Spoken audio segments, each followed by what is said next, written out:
We are doing lesson number 6 in the quarterly, the role of the church in the community. And the title this week is Jesus Mingled with People. And it asks us to read the Bible verse, Luke 15:1 and 2. And this is the verse. It says, "Now the tax collectors and sinners were all gathering around to hear Jesus, but the Pharisees and teachers of the law muttered, 'This man welcomes sinners and eats with them.'" What do you think of this allegation of the Pharisees and the lawyers, this allegation that he welcomes sinners and eats with them? It's true. Yeah, it was true, okay? So it was a fact. He was doing that. Why, though, were the religious leaders upset that Jesus was mingling with tax collectors and sinners? Why did this disturb them? Because they had a caste system, and he wasn't supposed to be in that caste. So they have a caste system, he said. Think about today. Somebody is ministering to the poor, the needy, the unchurched, and the pastors and the leaders, but they go, "I can't believe it. They're ministering to people who don't know Christ." No, we wouldn't say that, would we? We would. We would? Certain people. Certain people. Okay? So back in this context, why did they consider this to be wrong? Was it simply caste? Like in India, it's caste, and certain people don't enter, or is it more than caste? Spiritual defilement. Spiritual defilement. So these people were looking at Jesus and said, "We love him so much, we have concern for Jesus' soul, we don't want to see him defiling himself," and that's why they didn't want to see Jesus defiled? That was the concept of the Samaritan man. To kill him. Okay, one person at a time. Okay, what were you saying? Say what they were really doing was finding one more fault that they could use to kill him. So they were finding a fault to kill him, so they actually weren't concerned for his soul, but they were criticizing based on spiritual defilement, but not out of a love, were they? No. What were you going to say? Well, it goes back to the concept of the parable of the Samaritan. I mean, the Pharisees just did not associate with those people. Yeah, so they didn't, that's a fact. So Jesus wasn't bringing these so-called sinners to the Pharisees' home and bringing them into their house. So why were they offended that Jesus was doing this?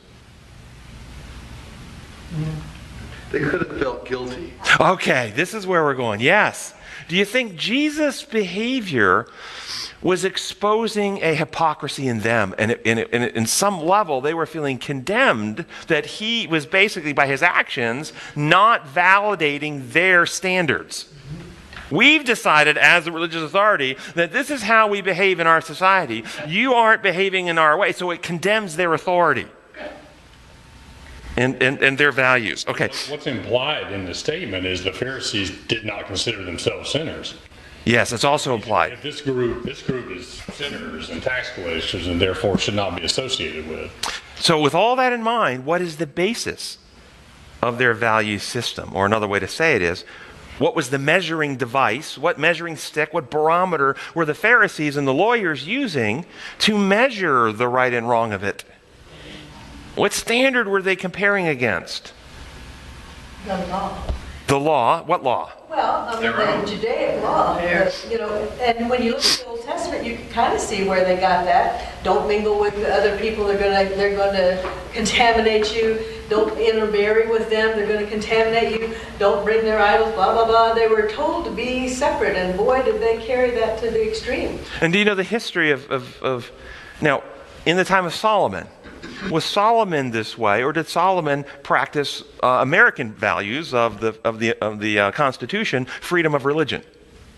Did he allow his wives to practice freedom of religion? Did Solomon use the power of the state to coerce all his wives into Judaism, or did he give them freedom and even built shrines for them to let them express their religion in the way they want? So he was a freedom of religion person, but what happened?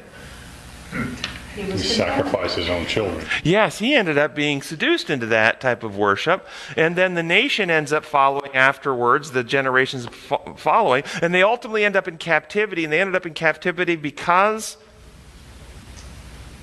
they were worshiping false gods, basic thing. And then after the captivity, they came back committed to never do that again. We're never going to end it. And so what did they do? They ended up with this system of rules.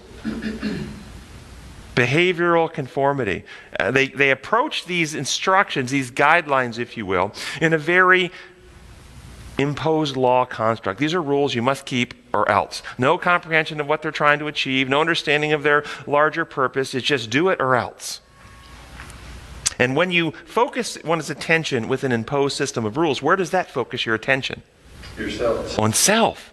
So they became very self-centered in their religion. They were more concerned with their own legal standing, as it was said earlier, whether they were contaminated or not contaminated, whether they didn't want to enter Pilate's house because then they couldn't keep the Passover. They really weren't concerned about the righteousness of the other person, the welfare of the other person. They were very, very willing to sacrifice and neglect and injure other people as long as they could keep the rules for themselves. Isn't this true? Do we ever do that today in Christianity? Sacrifice and injure others so that we can keep the rules. Go ahead. Well, the Pharisees and leaders, they had built a system where they thought it was the greatest in the world. And for Jesus, bringing on the Good Samaritan, bringing him out as the hero of the story, it countered them. Yes, and the Good Samaritan, when did he sacrifice at temple? Was he circumcised? What rituals did he do? Did he keep the Sabbath? Did he keep the Sabbath? All the stuff they valued, the Samaritan didn't do. The Levite and the priest did, but who was in the story, as you're saying, the one that was right with God? So man looks where? Okay, and the Lord looks where?